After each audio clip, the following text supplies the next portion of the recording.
Eu queria te pedir uma coisa. Você não pede, você manda. A você e a todo mundo, todos atentos, porque nós entramos em Apocalipse. O arrebatamento tem tudo para acontecer entre 5 e 10 anos. Então, procure o Senhor enquanto é possível achar. Então, já que Obrigado, galera! eu não vou deixar acontecer, porque não tem apocalipse certo quando a gente maceta o apocalipse. Bora! Canta uma pequena Eva para mim Eu agora. vou cantar um macetano porque Deus está mandando um macetano certo. Oh, glória! É o macetano de Jesus. E ele não vem me tirar, porque a força de Deus é maior do que qualquer mandamento, do que qualquer energia, porque ele é a maior energia de todas. Glória a Deus, aleluia! Estão iludindo a cidade, elas não são brincadeira. Pastor Francisco, uma enorme satisfação tê-lo, uma honra. Uma pergunta, Apocalipse, tem como ser cancelado? Tem como a gente evitar o Apocalipse, dizer ele não vai acontecer? É possível isso? Não há essa possibilidade de maneira alguma.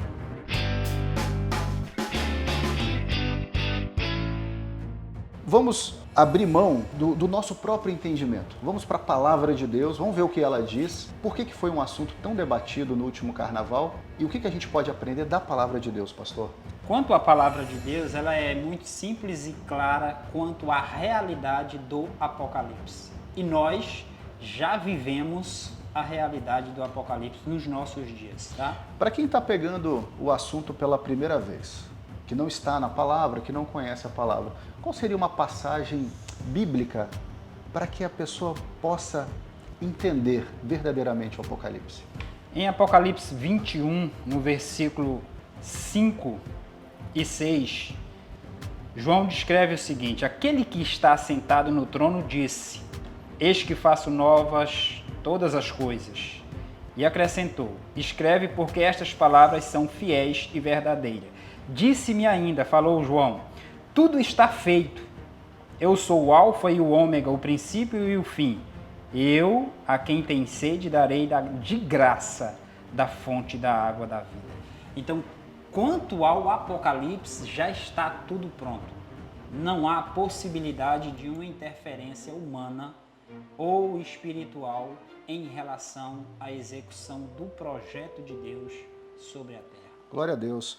E muita gente está preocupada.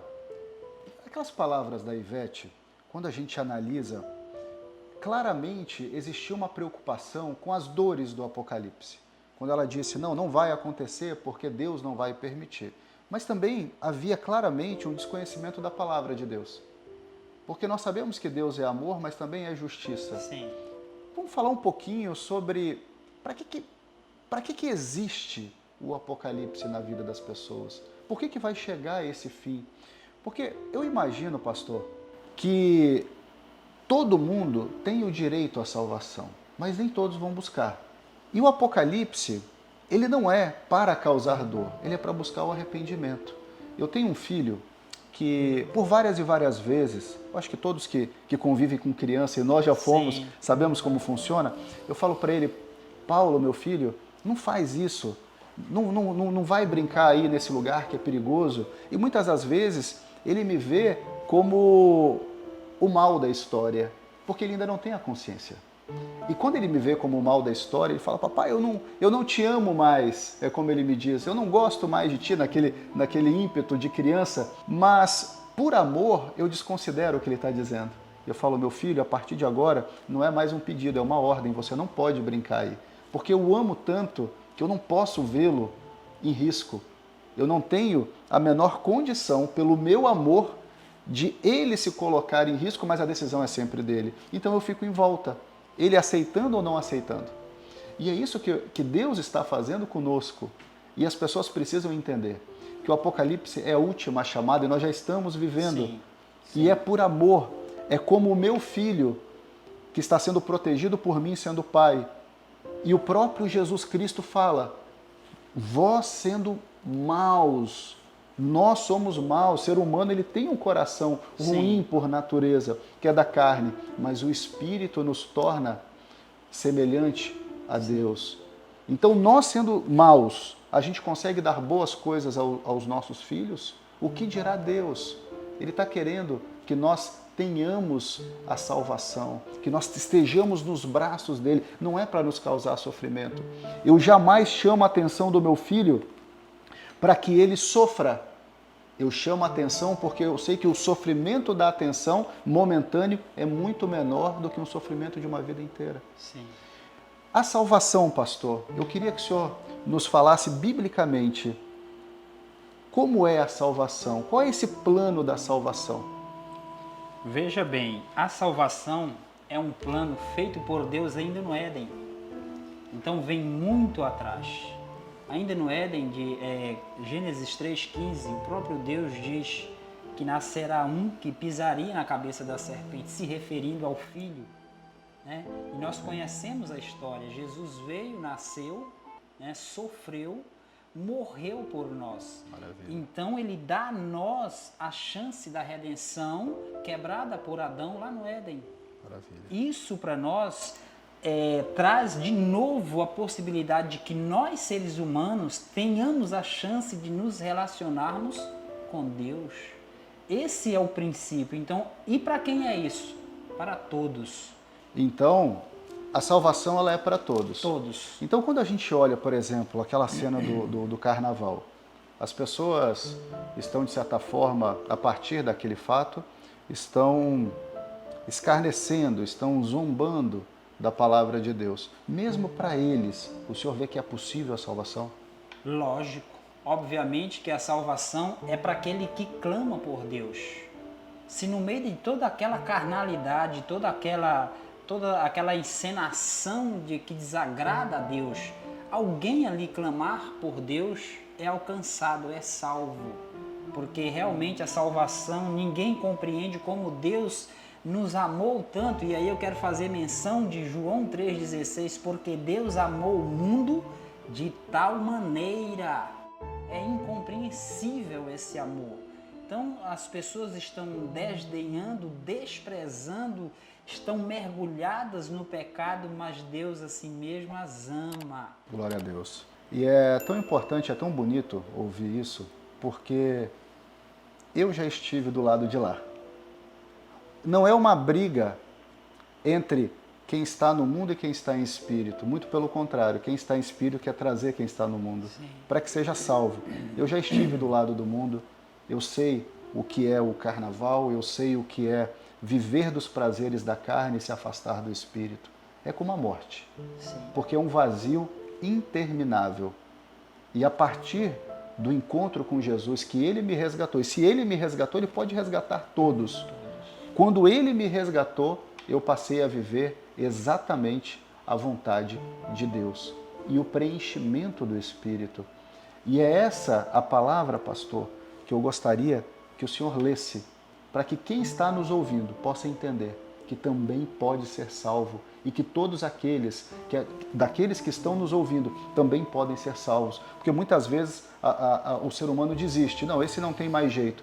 Todos têm possibilidade de salvação. O que a gente não pode perder é a fé e a oração. Sim. Leia para nós, pastor, por favor. Em Romanos 3:23, Paulo nos diz o seguinte: pois todos pecaram e carecem da glória de Deus, sendo justificados gratuitamente por sua graça mediante a redenção que há em Cristo Jesus. Deixa eu lhe falar uma coisa, salvação não é preferência de alguns escolhidinhos de Deus. A salvação é para todo aquele que, entendendo o seu estado de pecador, clama por um socorro divino. Automaticamente essa pessoa vai ser redimida, porque Jesus, ao morrer na cruz, Ele cravou ali o pecado da humanidade. Ele perdoou o nosso pecado passado, presente e futuro. Só que agora eu tenho que aceitar essa proposta, eu tenho que crer. Por isso que é pela graça mediante a fé. Então a salvação ela é para todos, em qualquer lugar do mundo, em qualquer momento da história, aonde a pessoa estiver, aonde você estiver, você pode realmente clamar ao Senhor e Ele vai lhe atender, porque Ele está em todos os lugares e Ele escuta aquele que clama. Então a salvação ela é para todos. Glória a Deus por isso, glória a Deus por essa palavra, glória a Deus por essa palavra que nós temos acesso gratuitamente, pastor. Gratuito, é de graça. Nós temos a palavra de Deus. E tudo isso é real. E tudo isso a gente sente no Espírito. Agora tem que ter entrega. Tem que ter a vontade. Tem que ouvir a voz de Deus. Parar de resistir. De brigar como uma criança birrenta. Porque eu crendo ou não crendo, vai se cumprir. Sim. Eu crendo ou eu não crendo, eu resistindo, eu me entregando, vai acontecer. E de que lado a gente quer estar, pastor? Qual é o lado certo? É o lado da carne, dos prazeres do mundo? Não. Mas Deus não nos proíbe de nada. Sim. Nós, estando em Espírito, saberemos o que é o certo e o que é o errado. O que nós precisamos é unicamente arrependimento. Sim. Arrepender daquilo que não é certo. Porque pecadores todos somos, mas não precisamos viver em pecado. Podemos ter o arrependimento, devemos ter o arrependimento, acessar a salvação e estarmos prontos para o Apocalipse. Sim. E isso é interessante porque, veja bem, há uma questão dentro do homem chamada orgulho que me impede exatamente de ver a minha condição de pecador, de um doente espiritual perante o meu Criador. Então, quando eu não me vejo como pecador, eu não vejo a necessidade de arrependimento. Mas Paulo foi claro em dizer: todos pecaram. Não há um sequer que possa produzir diante de Deus a sua própria salvação. Todos pecaram. Todos pecaram. E isso não tem exceção. Não tem exceção. Aquele que está buscando Deus e tem uma dificuldade e nos vê pregando a palavra de Deus, que eventualmente pense: não, mas eu não mereço. É muito pelo contrário, é para ele que Deus leva a palavra.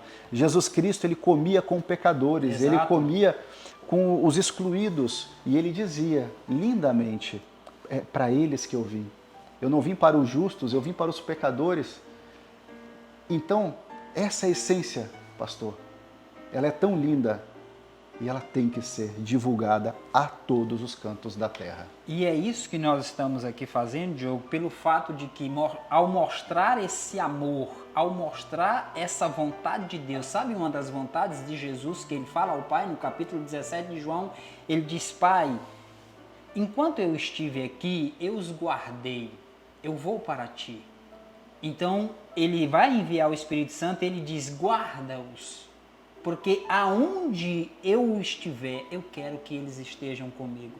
Então, a vontade de Jesus é estar com a sua criação, com o seu, aquele que é a coroa da criação, que somos nós. Ele veio para isso, ele quer isso, ele pagou o preço para isso. Agora, tem uma resposta nossa.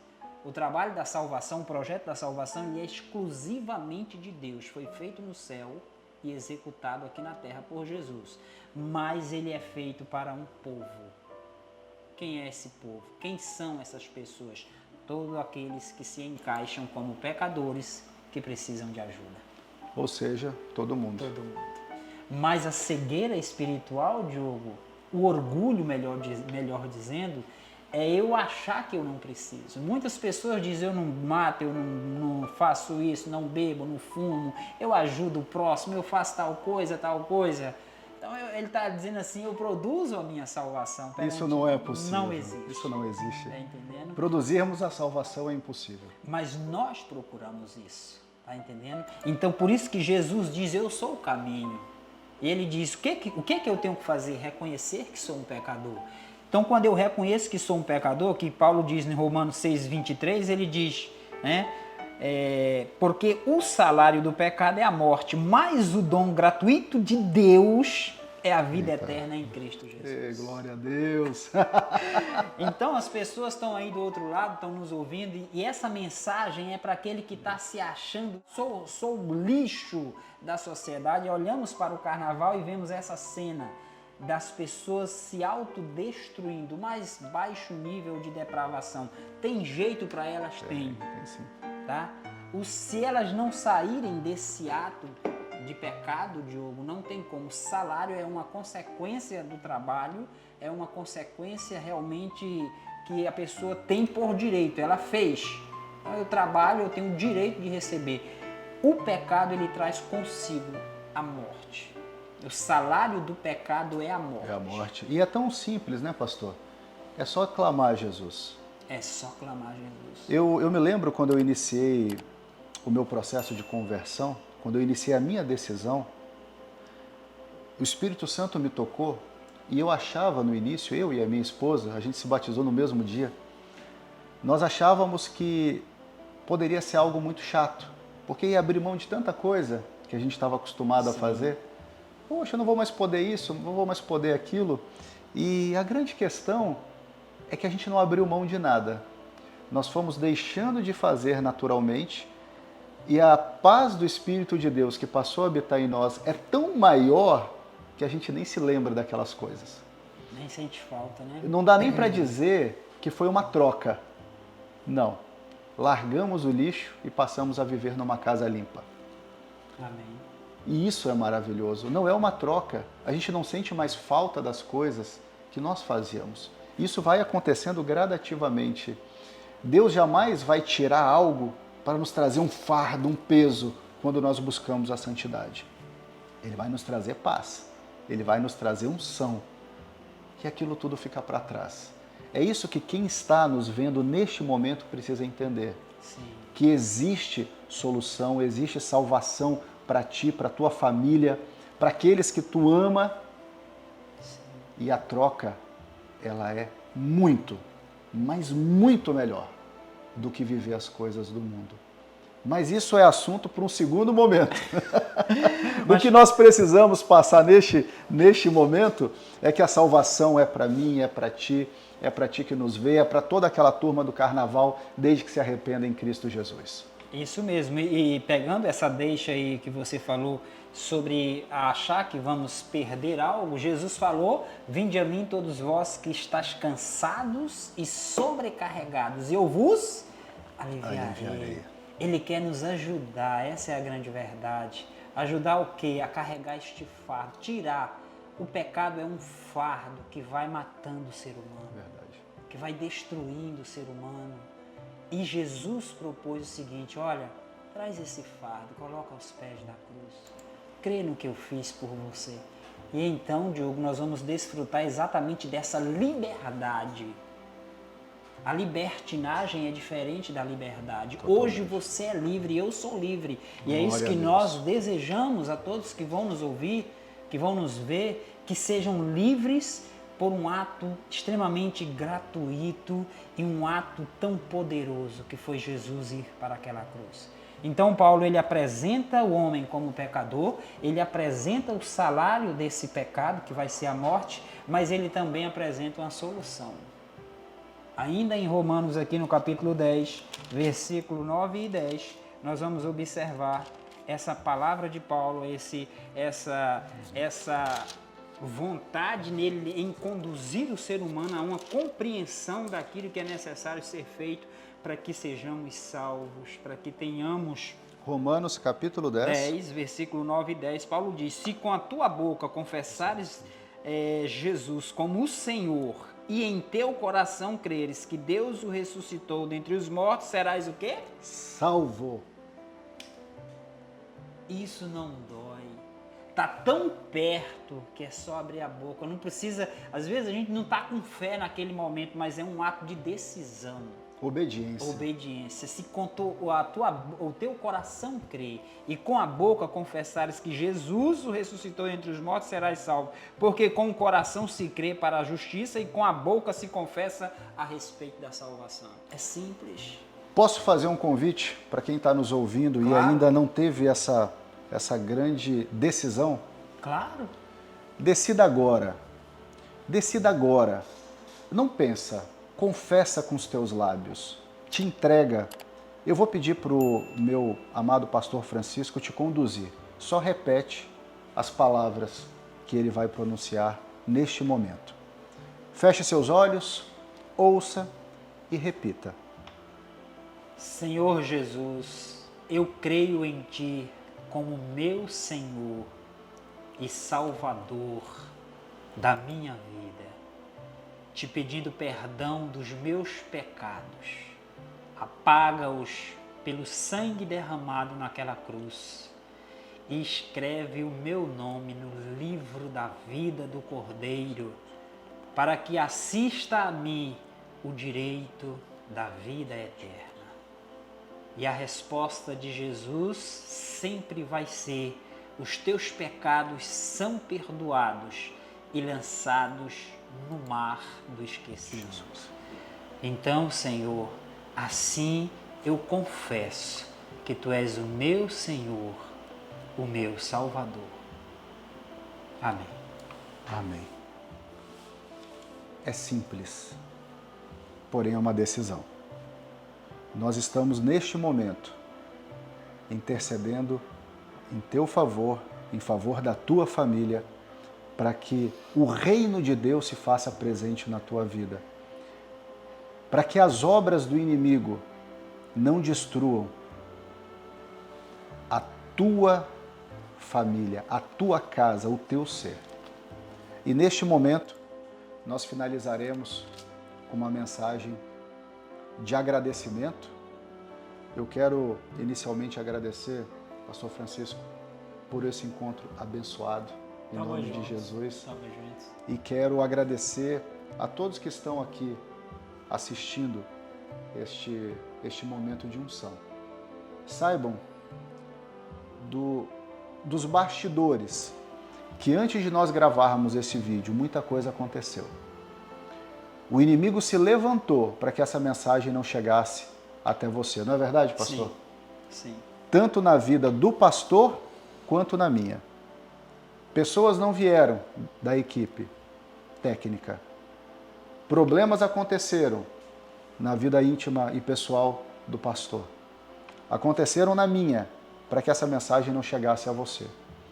Mas por obediência, nós perseveramos e estamos aqui, fazendo com que você receba essa mensagem e que você, a sua família e aqueles que você ama tenham a salvação e a vida eterna. Nós queremos neste momento agradecer, desejar que Deus te abençoe grandemente, que Deus traga abundância para a tua vida. Amém. E pastor, a tua palavra final para todos esses abençoados que estão aqui conosco. A todos vocês que estão aí conosco, que vão nos ouvir, eu quero deixar o último versículo a respeito da salvação, agora Jesus falando sobre a salvação. Mateus 10, 32. Portanto, disse Jesus, todo aquele que me confessar diante dos homens, também eu o confessarei diante de meu Pai que está nos céus. Glória a Deus. Então, é uma mão dupla. Eu vou e Ele vem. Jesus falou. E vai chegar esse dia em que Ele nos chamará pelo nome. Temos um nome. E Ele está dizendo, eu vos confessarei perante o meu Pai. Isso implica, Diogo, em que teremos a vida eterna neste ato de confissão perante os homens. Por isso que todos nós estimulamos para que você confesse, para que você fale. Mesmo se não estou sentindo nada, não precisa. Fale, porque as palavras têm poder. E está aqui Jesus dizendo, eu vou confessar você perante o meu Pai. Amém. Glória. Glória a Deus. Esse foi o nosso recado vindo do Espírito Santo de Deus para a tua vida e nos vemos nos próximos encontros, Pastor Francisco, para a honra e glória do nosso Senhor. Amém. Amém.